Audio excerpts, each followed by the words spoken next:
Hay un número que aparece dos veces en la Biblia.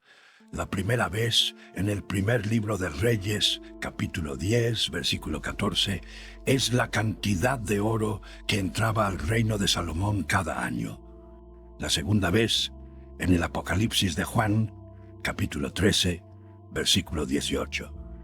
Es el número del anticristo, el número de la bestia, el mismo número, exactamente el mismo. 666, y en 19 siglos de catequesis católica en Latinoamérica, ningún sacerdote les explicó por qué el oro del hombre más sabio de la historia y el número del mal comparten la misma cifra. No porque la conexión sea especulativa, sino porque la evidencia es tan incómoda que es más fácil enseñar el Apocalipsis en abstracto que explicar de dónde viene el número. Esta noche, ese número tiene contexto. Soy Aurelio, 58 años, 4 años en el Seminario Arquidiocesano de Morelia, Teología Comparada en la UNAM, 8 años investigando en el Archivo General de Indias en Sevilla, en la Biblioteca Vaticana, en Etiopía. Y la historia que voy a contarles esta noche empezó para mí en un lugar que no esperarían. No en los archivos del Vaticano, no en los manuscritos polvorientos de Sevilla, en la biblioteca de la Facultad de Economía de la UNAM, el año 1997. Pero eso lo cuento después. Primero necesitan entender la escala de lo que Salomón construyó, porque sin entender eso, el número 666 no tiene contexto. Y sin contexto, la conexión con el Apocalipsis parece especulación. No lo es.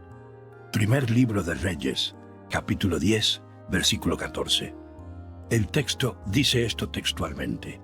El peso del oro que Salomón recibía cada año era 666 talentos de oro. Eso, en términos modernos, es aproximadamente 22.600 kilogramos de oro, anuales. Solo del tributo, porque el texto no se detiene ahí. El versículo siguiente añade con toda precisión que esa cifra no incluye los ingresos de los mercaderes, los comerciantes, todos los reyes de Arabia y los gobernadores. El texto bíblico mismo lo dice. 666 talentos era el piso, no el techo. Era la cantidad mínima garantizada sin contar el comercio, sin contar los mercaderes, sin contar el tributo de los reyes vasallos de Arabia. Carlos lleva toda su vida escuchando que Salomón fue el hombre más rico de la historia sin que nadie le explicara exactamente qué significa eso en términos concretos. Significa que el hombre más sabio de la historia construyó el primer monopolio geopolítico documentado de la humanidad. No heredó la riqueza, la construyó, con una arquitectura económica que el texto bíblico documenta con más detalle que ninguna catequesis se atrevió a enseñar. Cuando leí por primera vez el primer libro de Reyes, capítulo 10 completo, me detuve en el versículo 28. No porque fuera el más llamativo, sino porque era el más preciso. El texto dice esto: los caballos de Salomón eran traídos de Egipto y de Coa. Los comerciantes del rey los compraban en Coa a precio fijo. Un carro importado de Egipto costaba 600 siclos de plata. Un caballo, 150 siclos, y así los exportaban a todos los reyes de los hititas y de los arameos. Lean bien lo que acaban de escuchar. Salomón compraba armamento militar en Egipto y lo revendía a los reyes hititas y arameos, los mismos pueblos que potencialmente podían atacar a Israel, con los precios exactos documentados en el texto bíblico: 600 siclos por carro, 150 por caballo. El texto bíblico mismo es el registro contable del primer broker de armas de la historia documentada.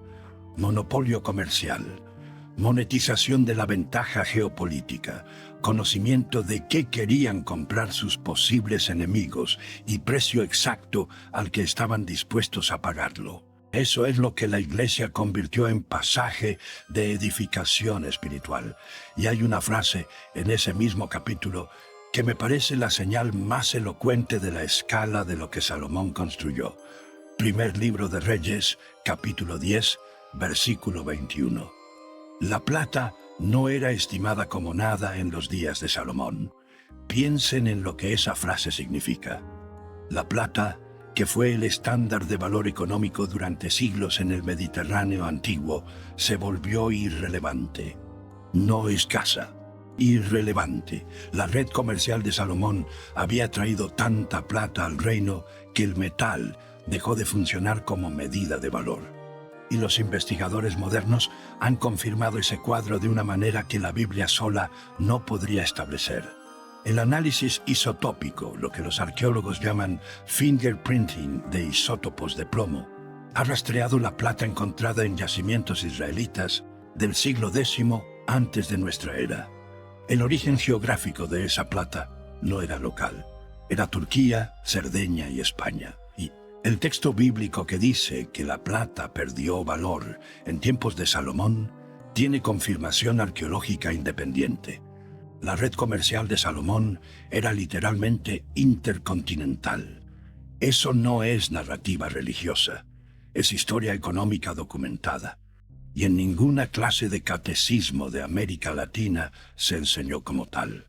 Ahora llegamos al número, al 666, que el primer libro de Reyes asigna como ingreso anual de oro de Salomón, y al mismo número que el Apocalipsis de Juan, capítulo 13, versículo 18, asigna a la bestia.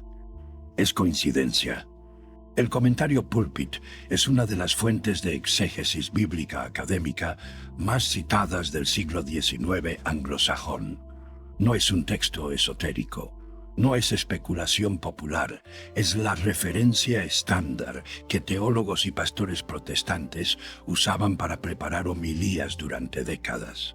Y el comentario Pulpit, en su análisis del primer libro de Reyes, capítulo 10, versículo 14, dice literalmente esto: la correspondencia con el número de la bestia en el Apocalipsis probablemente no es del todo accidental. Probablemente no es del todo accidental. Eso lo dice la fuente académica estándar de la exégesis protestante del siglo XIX. No yo, no un texto esotérico, un comentario académico que los teólogos de las universidades conocían perfectamente. El Juan de Patmos que escribió el Apocalipsis conocía el primer libro de Reyes. Cualquier escritor del primer siglo con formación judía lo conocía de memoria. La posibilidad que los comentaristas académicos señalan es esta.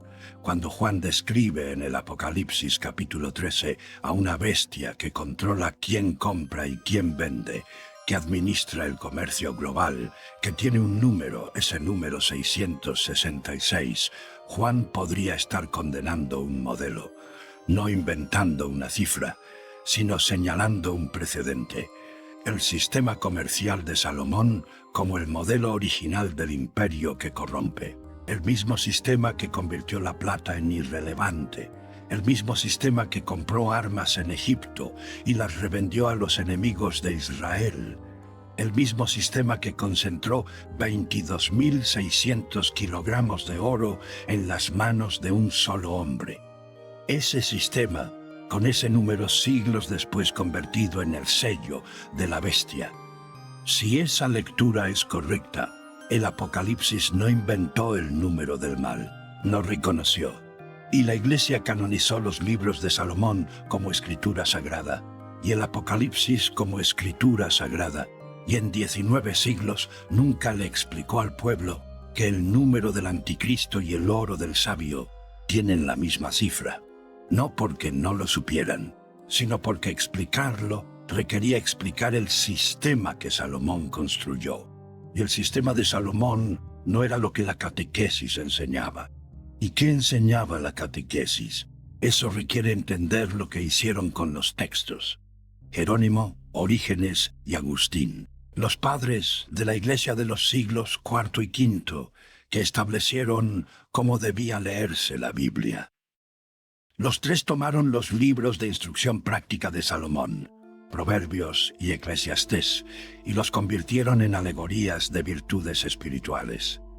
El proceso técnico se llama alegorización, y tiene un ejemplo concreto que me parece el más revelador de todo lo que les voy a contar esta noche. Eclesiastés, capítulo 11, versículo 2. El texto dice esto: reparte en 7 partes, y también en 8, porque no sabes qué desgracia puede venir sobre la tierra. Eso es lo que Salomón escribió, y en las universidades medievales, los gremios comerciales citaban ese versículo. Lo citaban como el principio más antiguo conocido de la diversificación de inversiones. No pongas todos los recursos en un solo activo porque no sabes qué puede pasar. Distribúyelos en 7, en 8, la formulación más antigua documentada de lo que hoy llamamos diversificación de portafolio. En el año 1990, Harry Markowitz recibió el Premio Nobel de Economía por formalizar matemáticamente ese principio. La teoría moderna de portafolio. Los historiadores del pensamiento financiero rastrean el linaje intelectual de ese principio hasta los gremios medievales que lo practicaban. Y esos gremios lo practicaban porque conocían Eclesiastés 11:2. Pero en las iglesias de América Latina, ese mismo versículo era enseñado como consejo de humildad, como exhortación a no aferrarse demasiado a los bienes materiales, como texto espiritual, no como lo que es, una instrucción económica de 3000 años de antigüedad que el ganador del Premio Nobel de Economía de 1990 redescubrió con matemáticas. El proceso que convirtió ese versículo en alegoría no fue espontáneo, fue formalizado. El Concilio de Trento, celebrado entre los años 1545 y 1563, estableció en su decreto sobre las Escrituras que la interpretación de la Biblia debía hacerse exclusivamente a través de la tradición de la Iglesia, no por lectura literal propia.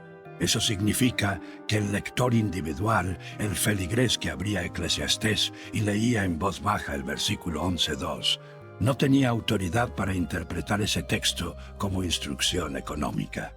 La Iglesia decidía qué significaba cada versículo, y la Iglesia decidió que ese versículo significaba humildad espiritual, no diversificación de portafolio. Y un año después del cierre del Concilio de Trento, el Papa Pío IV publicó el Índice Tridentino de Libros Prohibidos.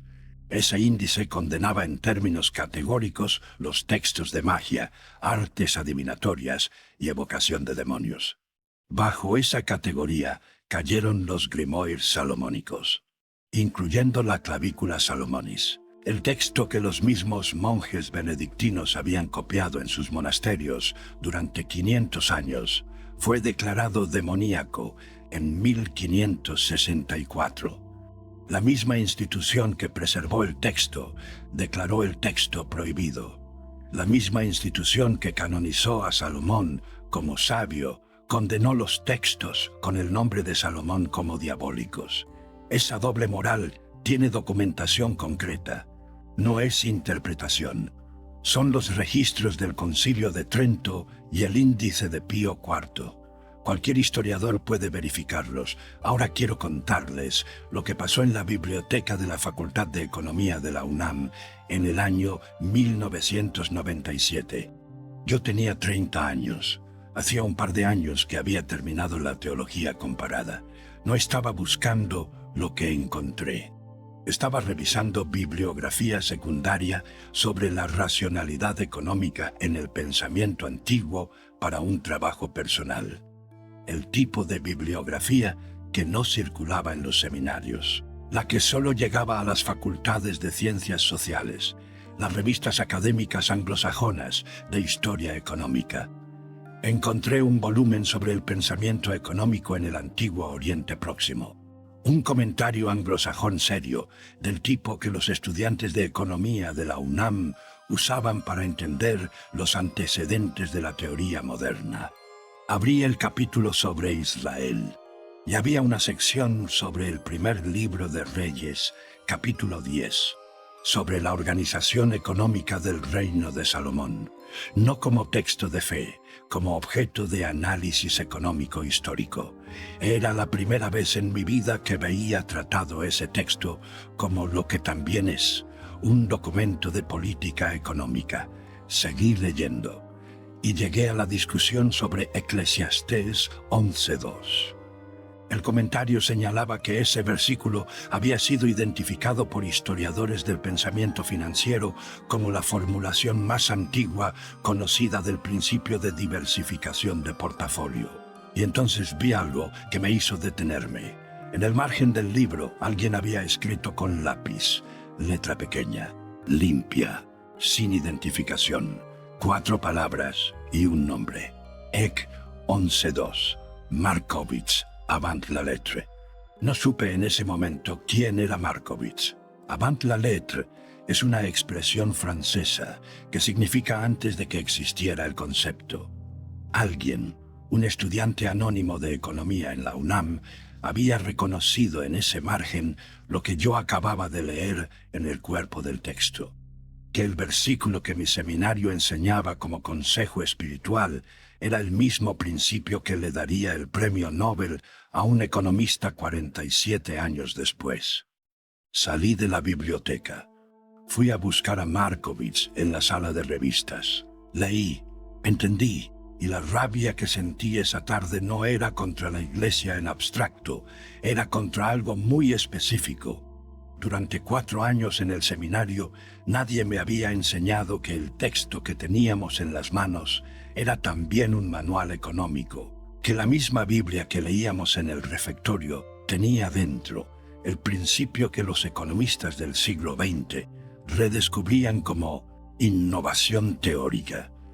El conocimiento no estaba en un archivo secreto, estaba en el texto que me enseñaron a leer como alegoría. Y la clavícula Salomonis cierra el cuadro, el manuscrito conocido como clavícula Salomonis, la llave de Salomón, existe en versiones múltiples. El manuscrito Harley 3981 de la Biblioteca Británica es una de las copias más estudiadas.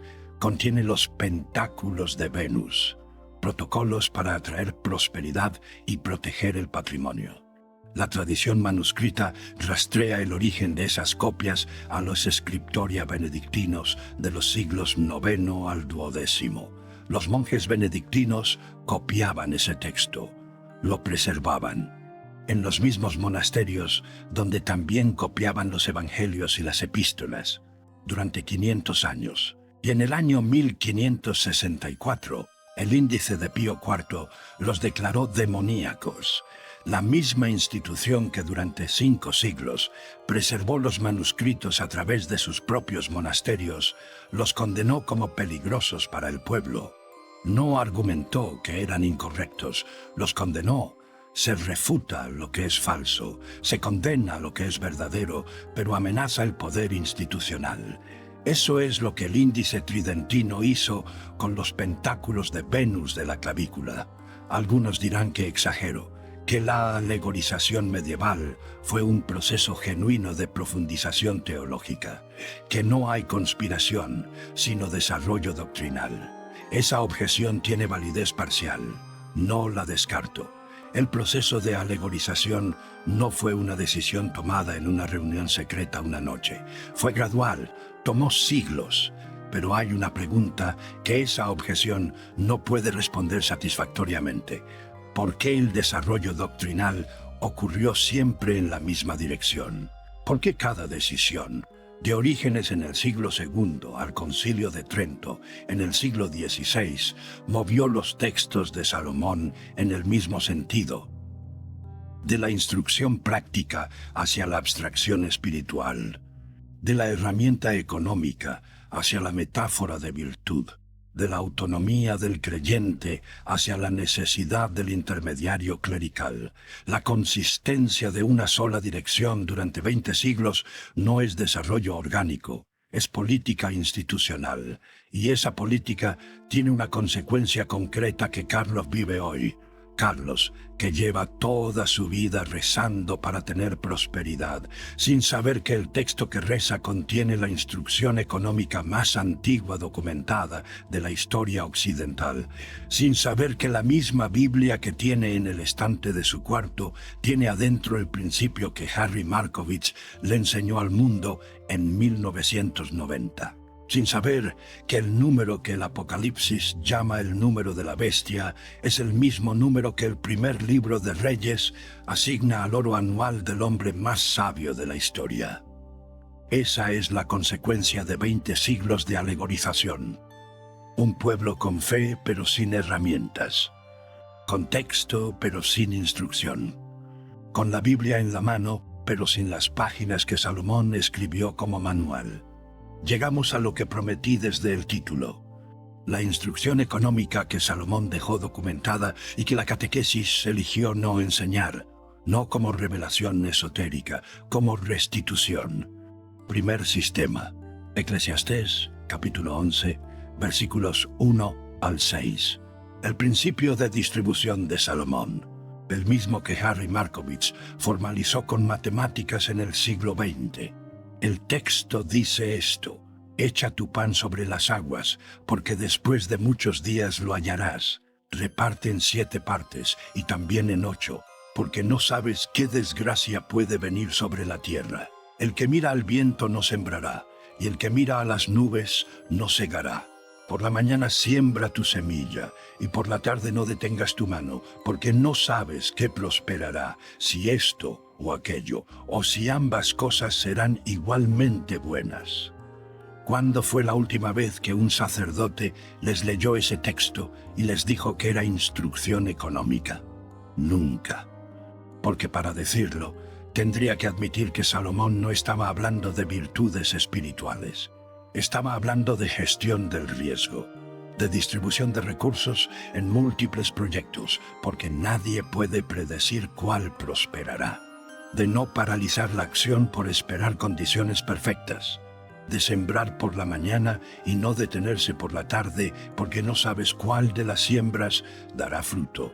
Ese es el sistema que el Premio Nobel de Economía de 1990 redescubrió con matemáticas, no como inspiración espiritual, como racionalidad económica aplicada. Segundo sistema. Primer libro de Reyes, capítulo 10, versículos 14 al 24. El modelo de Salomón no fue acumulación pasiva, fue posicionamiento estratégico. 4 elementos del sistema. Primero, el control de las rutas. La flota de Tarsis, documentada en el primer libro de Reyes, capítulo 10, versículo 22, era la red logística que hacía posible el comercio intercontinental. No acumulaba riqueza, creaba el canal por el que la riqueza de todos los demás tenía que fluir. Segundo, la información asimétrica. El broker de armas que revendía carros egipcios a los hititas y los arameos tenía una ventaja específica. Sabía lo que cada comprador quería y lo que cada vendedor producía. El conocimiento era el activo, no los carros, no los caballos, el conocimiento de dónde estaban y a qué precio. Tercero, la posición de nodo. Cuando un actor concentra suficiente flujo de bienes, la unidad de valor del sistema se reconfigura alrededor de él. La plata perdió valor porque Salomón era el punto por el que pasaba el valor de todo lo demás. Cuarto, la diversificación de las fuentes.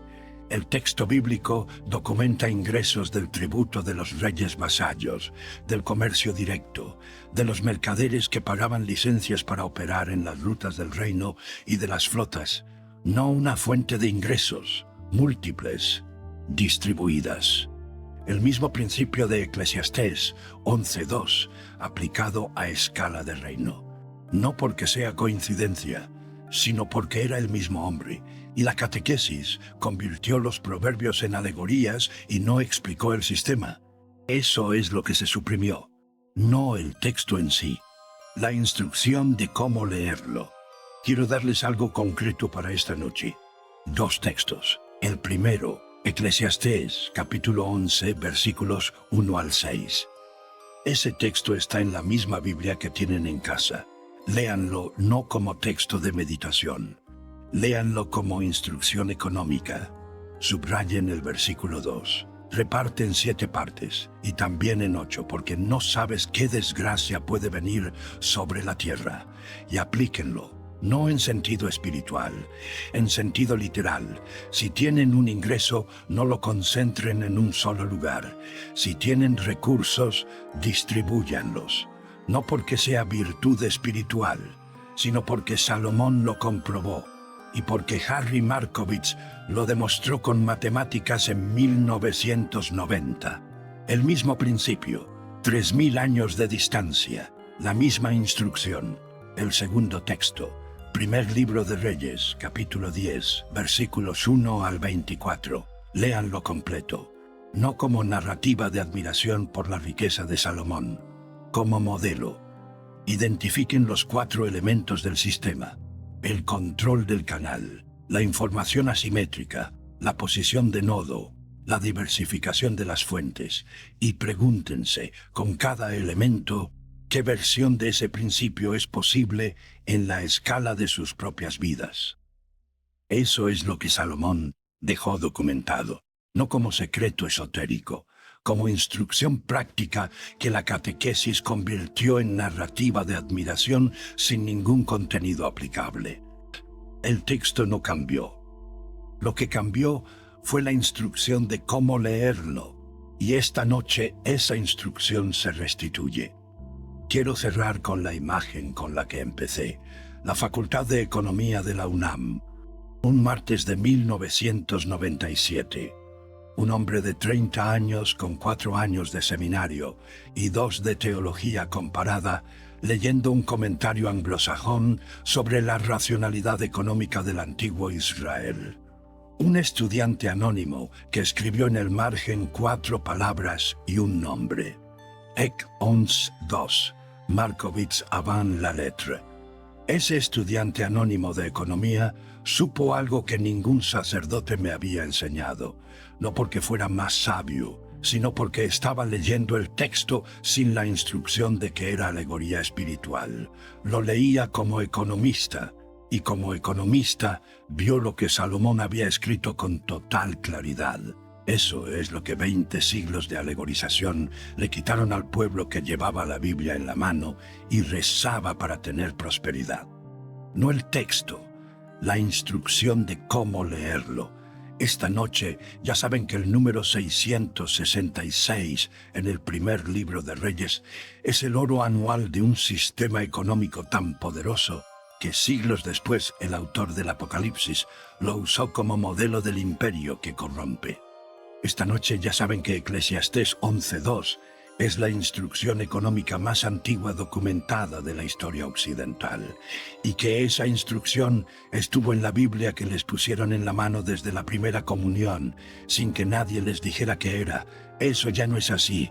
Hagan con esto lo que quieran. Soy Aurelio. La verdad no necesita permiso. Cuídense esta noche.